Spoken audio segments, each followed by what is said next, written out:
We are looking at liquid materials that normally erupt from volcanoes. The liquid materials that normally are ejected from a volcano include magma and superheated water, otherwise known as geysers. When we talk about geysers, we are talking about superheated water that comes from a volcano with force or maximum explosion. So you can have a look at it here. You can see the water being exploded into the air. The waters are very hot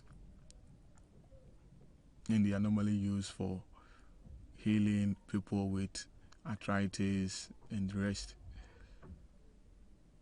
Then we have the eruption of magma here, purely fire. So let's have a video on geysers and the eruption of magma.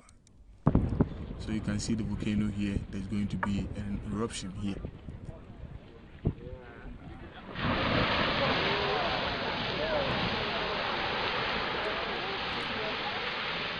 Hope you saw the force at which the water erupted, and you can see the vapor here telling you that it is very, very hot.